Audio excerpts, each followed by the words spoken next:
আমরা পীর ধরেছি, বলি তো আমরা পীর ধরলে আমরা রাস্তা ভটকে যাব।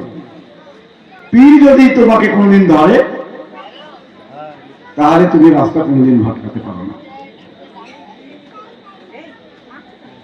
পীরের ধরার উপর নির্ভর করে সেই মুরিদ কতদূর পর্যন্ত যেতে পারে। আমার হুজুর পাক জাহেরি শিক্ষায় সংস্কৃতে এমএ করেছিলেন, মাস্টার ডিগ্রি, তার বাংলাতে বলা হয় পণ্ডিত। পণ্ডিত উনার পীর নাম দিয়েছিলেন। এটা আমার চাচাজি বললেন আর আমরা কানে শুনেছি। আবার পীরের কাছে সব মুরিদ এক হতে পারে না, মুরিদ সবাই, কিন্তু তাদের কর্মের উপরে তাদের ভাগ্য বন্টন হয়ে যায়।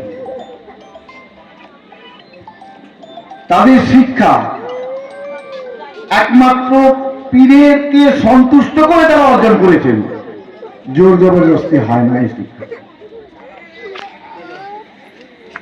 উনি বাতিনি ছিলেন হযরত খাজা জামালউদ্দিন চিশতি। ইনি বাতিন এবং জাহের, কিন্তু খেলাফত ওনাকে দেয়া হয়নি, ধারা পীরের কাছে খেলাফত পাননি। এটা রহস্য আছে, যাই হোক, কিন্তু ওনাকে যখন পণ্ডিত বলে গিয়েছেন তাহলে ওখানে একটা খেলাফতের মতোই। তারপরে জাহেরি খেলাফত হযরত খাজা আব্দুর রহমান চিশতির কাছে ওনার পীর ভাই এবং মুরিদ হয়ে ওনার কাছ থেকে খেলাফতে নিয়েছেন। এটা সবাই অনেকেই জানে, আগের জামানা যারা আছে বয়সী যারা তারা জানেন। কিন্তু এই শিক্ষা গ্রহণের জন্য কত কষ্ট করতে হয়, সেই কষ্ট কেমন করে করবে, কষ্টটা কেমন করে করলে পীরের নজরে আসা যায়। আমার শোনা কথা, দাদা পীর আমার এই প্রাইমারি স্কুলেই শেষ জীবনের শিক্ষকতা করে গেছেন, এখান থেকে রিটায়ার হয়েছিল। তারপরে রিটায়ারের পর এইখানেই রয়ে গেছিলেন, এই বিজারপুর গ্রামের মধ্যেই বেশি থাকতেন, কারো না কারো মুরিদের বাড়ি অনেকেই আছেন। কিন্তু উনি যতদিন পর্যন্ত বাইরে যেতেন, বাইরে এখন পীরের সঙ্গে যে কেউ যেতে পারে, সে খাওয়ার ধান্দা হতে পারে, দল বাড়ানো ধান্দা হতে পারে, বিভিন্ন রকম ভাবে জাহের প্রকাশ করতে পারে। কিন্তু ওনারা বলতেন, যাকে নিয়ে যাব সে যদি আমাকে সাহায্য না করতে পারে তাকে খাইয়ে লাভ কি গো, কথাটা গায়ে লেগে যেতে পারে, তা নয়। উনি যাওয়ার আগে চিঠি লিখতেন, গোলাম রহমান অমুক জায়গায় যেতে হবে, নতুন জায়গা, তোমার কোন দিন ফাঁক হবে এই ডেটের মধ্যে জানাবে। তাহলে কি উনি ওনার থেকে বড় জ্ঞানী হয়ে গেছিলেন? মহব্বতের জোশ এবং বাহ্যিক শিক্ষার এই ফোকাসিংটা প্রচার করার জন্য তিনি এই সিলসিলাটাকে জাহের করার জন্য একজন লোক পেয়েছিলেন। আমি শিখতে পারি অনেক, আমি জানি অনেক, কিন্তু প্রকাশ করার যদি, প্রচার করার মতো ক্ষমতা যদি না থাকে তাহলে সেটাকে প্রকাশ করা সম্ভব হয়ে ওঠে না। আমার হুজুর হযরত খাজা পীরে তরিকত বান্দায়ে শরিয়ত, এটা নিয়ে তর্ক করে অনেক। কুল ইসলামে খফিও জলি পীর ও মুর্শিদ हजरत ख्वाजा गुलाम रहमान चिश्ती, हजरत लुत्फुर रहमान के जानशी হযরত আব্দুর রহমান সাহিব, এই টাইটেলটা আমি দিয়েছিলাম। আমার পীর দিয়ে জানেন, যখন আমার পীর পর্দা নিয়েছিলেন তখন সবাই কে কি করবে না করবে দিশাহারা হয়ে গিয়েছিল। আর বাস্তবে তাই, আমরাও দিশাহারাই হয়ে গিয়েছিলাম। কেন? পীরের মহব্বতে। যখন পীর থাকেন তখন দু চারজনও পাওয়া যায় না তার মহব্বত করার জন্য। আর যখন পর্দা নিয়ে নেন, যে কালকে মুরিদ হয়েছে সে বলছে আমি বড় আসবো, এটা জাহির করার জন্য। দেখো দুনিয়াতে দেখবে দেখা হচ্ছে। আমার যে নসিব, আমার পীরকে আমি কতটা মহব্বত করেছিলাম এবং তার শেষ পর্যন্ত সঙ্গ দিতে পেরেছিলাম, তাই আজ এই জায়গায় এসে দাঁড়িয়েছি। উনি খেলাফত দেননি কেন? সিরাত আমার হুজুর পাক দাদা হুজুরের কাছে শিক্ষা নিলেন, আর এই পাক পেলেন তার পীর ভাইয়ের কাছে। আমি শিক্ষা নিলাম আমার পীর হযরত খাজা গোলাম রহমত চিশতির কাছে। উনার পীর ভাই হযরত খাজা মনোয়ার আলী চিশতি, উনি আমাকে এই খেলাফত দান করেছেন। তাহলে সিমটম তো ছেড়ে যায়, লক্ষণ ছেড়ে যায়, এটাই স্বাভাবিক, আর এটা আমি মেনে নিয়েছি। ওনার সঙ্গে যেমন মহব্বত করতাম, উনি নিশ্চয়ই মহব্বত না করলে আমাকে এত জ্বালাতেন না। সামনেই প্রমাণ আছে এখানে আমাদের জুম্মন বাবু।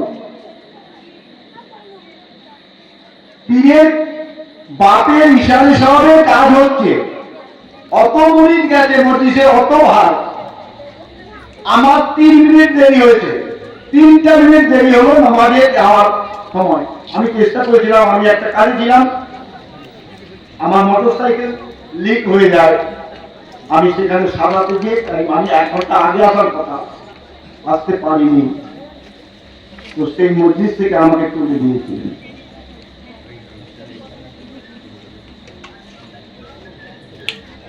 হয়তো এখনকার মুরিদকে যদি তুলে দেওয়া হয়, তারপরে আর হয়তো পীরের বারবার মারা যাবে। আমিও লাগিয়েছি, আমি রায় দেখিয়েছি, দেখি উনি কখন ডাকেন তখন যাবো না। মসজিদ থেকে চলে যাও, আমি বেরিয়ে গেছি, ওনার ঘর থেকে আসিনি, তারা খতম হয়েছে, যতক্ষণ না ফাতিহা পড়া হয়েছে ততক্ষণ পর্যন্ত আমি বাইরেই আছি। ফাতিহা পড়া শেষ, এবার খাওয়া হয়, না খেয়ে পালিয়ে এলাম। আমি আমার কাজে ব্যস্ত থাকি। সকালে আমার কাজ ছিল, আমি তখন গোলাপ চাষ করতাম, 18 বছর ধরে গোলাপ চাষ করেছি, তুমি জানতেন। আর আমার ওই ফুল নিয়ে তিনি সমস্ত মাঝারে ওনাকে দিতে হতো, যত উর্স হতো সেটা নিতেন। এক কথাই বলেছিলেন, বলে মালিক হয়ে থাকবে, মালিক হবে না। বলে কি করে মালিক হবো হুজুর? বলে এই কাজটা তোমাকে ছেড়ে দিতে হবে। আমি বলেছিলাম যেদিন আপনি বলবেন সেই দিন আমি ছেড়ে দেব। তো ওনারা তো পরীক্ষা বেশি নেয়, এমন সময় ছাড়তে বললো। এখানে সবাই জানো, এই সামনে এই আমাদের ফেরির মোড়ে আমার একটা জমি আছে, প্রায় 2-2.5 বিঘা জমি, পুরোটা গোলাপ চাষ আছে। একটা গোলাপের দাম তখন 5 টাকা, আর হাজার হাজার গোলাপ ফুটে রয়েছে। আমি গেছি, উনি বললেন আর চাষ তুমি ছেড়ে দাও। ছেড়ে দিলাম, 2 দিন ফুল কাটিনি, ফুল ফুটে পুরো বন। পাশের চাষি, আমারই একজন চাষি ছিল, আমাদেরই জমি করতো, সে বলছে কাকা তুমি ফুল কাটছে না কেন? এত টাকা দাম। আমি আর যাবো না, তুই পারিস কেটে দিতে করে। তুমি কি পাগল হয়ে গেল না? বাস্তব। এই মাহপুরের একজন চাষি অসুখ বলে ও ফুল কেটে বিক্রি করে সে যা হোক দিয়েছিল, তাহলে এ পরীক্ষা নেওয়ার জন্য। আর সেই রাত্রে আমি তো খাইনি, আমি চলে এলাম। আমি না খেয়ে উনি খেতে পারবেন, উনিও খাননি। সকাল বেলায় জন্মনি গেছে, ওনাকে পাঠিয়ে দিয়ে বললে আমাকে ডেকে নিয়ে এসো। আমি তখন ফুল খাচ্ছি, শিশির কুয়াশা, এই 2-4 হাত দূরে লোককে দেখা যায় না। এসে বেড়ার ধারে ডাকছে আমাকে, আমরা সময় আছি, আমার উপত ভাই একই পীরেতে মুড়ি ডাকছে। বলে কি হলো? বলে চলো তোকে এখনই পীর ডাকছে। আমি বলছি তুই এগিয়ে যা, আমি যাচ্ছি। গেলাম, তখন তো আমার কাজ আছে অনেক, আবার ফুল নিয়ে যেতে হবে, দিতে হবে, টাইম এর ব্যাপার। ফুলটি রেখে দিয়ে বাড়িতে বললাম তোরা সাজা, আমি আসবো। ওই অবস্থা ভেজা চলে গেলাম। বলছি কি রাগ হয়েছে? আপনি বলেছেন, আমি আমি বলেছি আমাকে তো খেতে দিলেন না, আপনি খেয়েছেন তো? আপনার বাপের কাজ, আপনি তো খেতেই পারতেন, আমাকে তাড়িয়ে দিয়েছিলেন, আমি খাইনি, কিন্তু আপনি কেন খেলেন না? এই বিচ্ছেদের পরে মিলনটা কতদিন মধুর, বিচ্ছেদ না হওয়া পর্যন্ত মিলনের স্বাদ পাওয়া যায় না। ভিজা অবস্থায় জড়িয়েছে, পীর মাকে আদেশ করলেন ওই বিরিয়ানি, সকালের রাতের বিরিয়ানি গরম করে টেবিলে বসে খেতে দিয়েছে। তাহলে কি আমাকে তাড়াবার উদ্দেশ্য ছিল, না কিছু শিক্ষা দেওয়ার উদ্দেশ্য ছিল? কিন্তু আরো আমার পরে আরো কি ভাই এসেছে ওই মন্দিরে বসেছে, তাদেরকে একটা কথাও বল, একটা ভুল করলে সেখান থেকে তুলে দেওয়ার ক্ষমতা ওনারা ছিল। আজকে ওসব করেছিল বলেই এই জায়গায় আসতে পারে। আর আমরা ভাবি এই পীর মুরিদটা অনেক সহজ, খুব সোজা, তা নয়।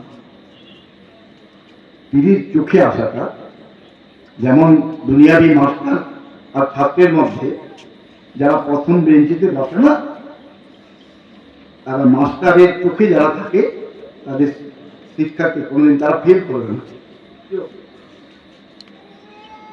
ফেল করবে না।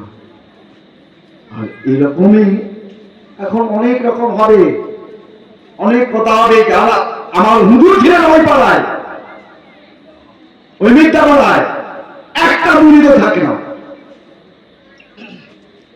উনাদের গ্রামেই মুরিদ ছিল না, অথচ বিজয়হাটপুর গ্রাম আমাদের এই পাড়ায় মুরিদ।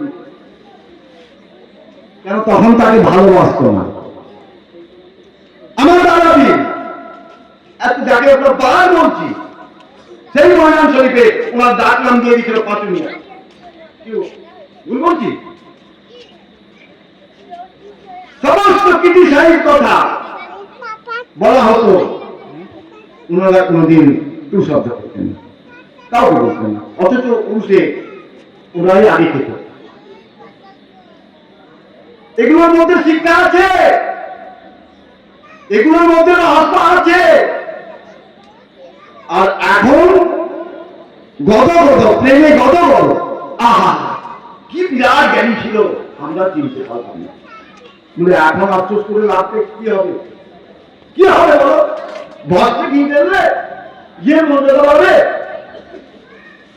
যখন ঘিটা বাড়তে পারা, যদি খাওয়াতে পারতে, তার ব্রেনটা পুষ্ট হতো, তার ব্রেনটা পুষ্ট হলে সে একটা জায়গায় পৌঁছাতে পারত।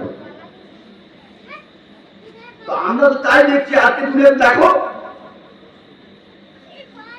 বলে দাঁত থাকতে চানার মর্ম, চানা খেতে ভালো লাগে, আর যেদিন দাঁত চলে যায় বলে দেখি না দুটো চানা দিয়ে না খায়, ফাকুস ফাকুস করবে আর খাওয়া স্বাদ পাবে।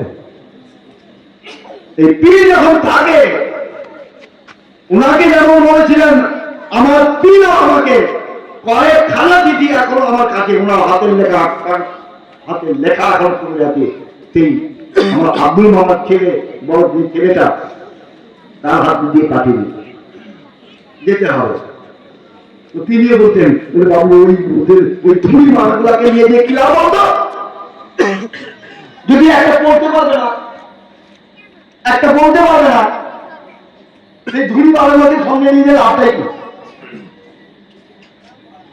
এরকম টাইটেল দিয়েছেন, বলেছেন।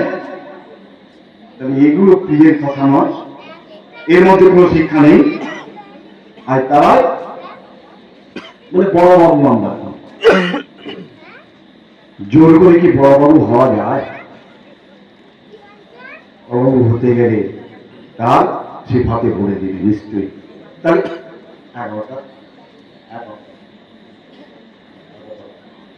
এগুলো জানা দরকার।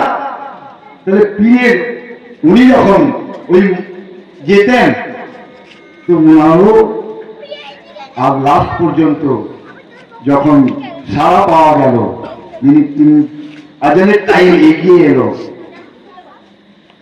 আমি বুঝতেই পারলাম না। আমার মনের মধ্যে একটা জোর ছিল যে আমরা ইয়াং পীর পেয়েছি, ইয়াং জোয়ান পীর পেয়েছি, আমরা অনেক দিন সঙ্গ পাব। কিন্তু তিনি বলতেন, বলে বাবা আল্লাহর রাসূল 63 বছর আছে, তিনি চলে গিয়েছেন, আমাদের তো আর 3 বছর বাকি। আমরা তো ওটাকে মানে একটা মজাক সিস্টেম, মানে ইয়ার্কির ছলে বলতে হয় বলছেন, এইভাবে মেনে নিয়েছি। কিন্তু উনি যে সাব্যস্ত করে দিলেন, এটা আমি বুঝতে পারিনি। হ্যাঁ, একদম 63 বছর বয়সে, মানে ওনার ডেট অফ বার্থ অনুযায়ী উনি 8 তারিখ দিবাগত রাতে গিয়েছে হসপিটাল থেকে যখন আনা হয়।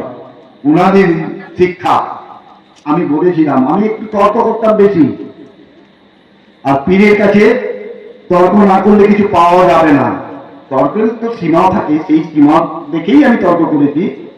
আমাকে উঠে যেতে হয়েছে, তিরস্কার করেছে, সবই মেনে নিচ্ছি, কিন্তু তাকে ছাড়িনি বেটাকে।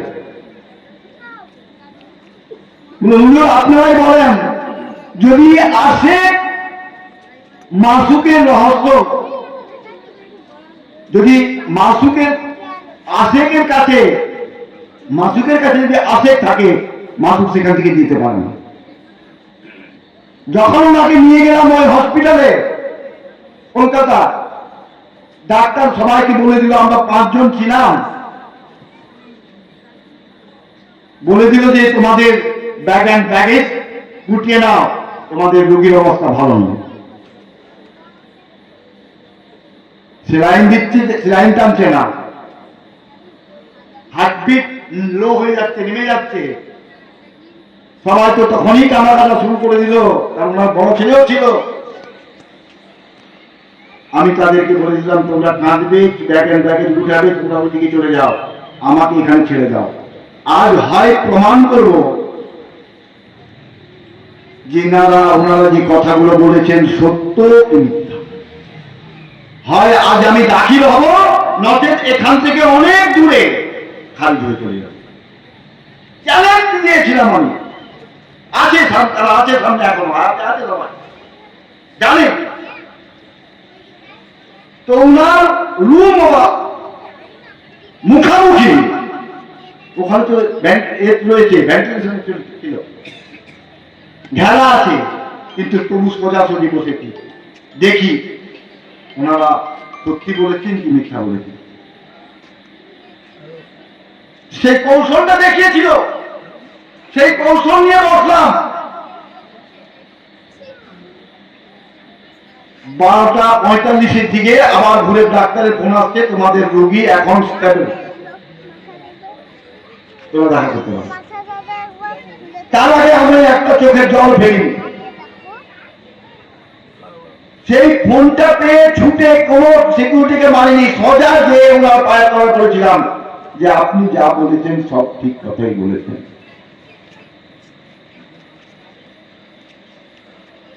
তবু রোজে আজার যে হায়াতটা পাওয়া হয় তাকে তো খণ্ডানোর কোনো উপায় নেই। আল্লাহর ইচ্ছা যা তাই হবে। তিনি ওখান থেকে বেরিয়ে এসছেন সুস্থ। এখানে 1 সপ্তাহ ছিলেন, কিন্তু আল্লাহর প্রিয় মানুষকে আল্লাহ খুব তাড়াতাড়ি নেয়। যেমন আল্লাহ রসুলকে 63 বছর বয়সে যার জন্য দুনিয়া সৃষ্টি, তাকে এত মহব্বত করতো, তাকে 63 বছর পর্যন্ত আর দান করেছিল। আল্লাহ ইচ্ছা করলে পারতেন না আরো বেশি বেশি করে চরম চরম হায়াতটা দিতে? কোনো না কোনো কারণ তো আছে। সেই কারণগুলো এই প্রিয় মসজিদের কাছে জানা যাবে, যদি চেষ্টা করা যায় নিশ্চয়ই জানতে পারবে। আর এই দম দিয়ে দম লাগে, দম নিয়ে এসেছো, আবার এই দম দিয়ে যায়। যেমন দেখো একটা লম্পের পাত্র, যতক্ষণ তেল থাকে তত চলে, তার দমটা আছে। আবার যখন বেরিয়ে যাবে না, যখন তেলটা শেষ হয়ে যাবে, ফুরিয়ে যাবে, দাপাত করে যাবে, শেষ হয়ে যাবে, আলুটা বেশি এক গাছের মতো একবার এক কালে সব নিয়ে এসেছিল, চুপ করে ভাববো কি ভালো হয়ে গেছে। এরকমই ভালো ভাবলাম এই যাত্রায় পার হয়ে গেলাম, কিন্তু তার ইচ্ছা তো বাইরে কিছু নেই। আল্লাহ ওলি আল্লাহর কাছে তার প্রিয় হয়েছেন, তাই তেনাকে দিতে হয়েছে, আমাদেরকে দিতে হবে। আর আমরা এই উর্স আমার এখানে 5 বছর চলছে। আমরা 3 বছর এই রমজান পেলাম। এইটাই হচ্ছে আমার শেষ রমজান। এরপরে আমার হাত থাকাকালীন আমি আর এই উরুষের মধ্যে রমজান পাবো না। রমজান তো এমনি পাবো, কিন্তু উরুষের রমজান আমি আর পাবো না। তাই এত যারা এসেছেন সবাই কাছে আমি কৃতজ্ঞতা স্বীকার করছি যে এই রমজানটা আমরা একসঙ্গে ইফতারি করতে পেরেছি।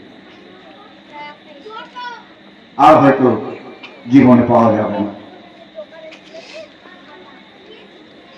যাক, আমি সেরকম কিছু বলবো না, কেন ঘরের কন্যা শিকন্যাকে হয়, কটা স্বাভাবিক। আমার কথা শুনেছ, এমনিতেও শুনছ, তাতে কত ভালো লাগবে না। বাইরে থেকে যারা এসেছেন ওনাদের কথা ধৈর্য ধরে শুনেছ, এটাই আমি তোমাদের কাছে কৃতজ্ঞতা স্বীকার করছি। আর এই উরুষের জন্য যারা আমাদের এখানে পীর ভাই, পীর চাচা এবং মরিদ যারা এসে এই সহযোগিতা করেছ, তাদেরকে আসসালামু আলাইকুম রহমতুল্লাহি বারাকাতুহু বলে আমি আমার বক্তব্য শেষ করছি। আর টাইম হয়ে গেছে। হাজরত মুরাদ সাহেব একটা দেওয়ান পড়ে আমরা সালামে দাঁড়িয়ে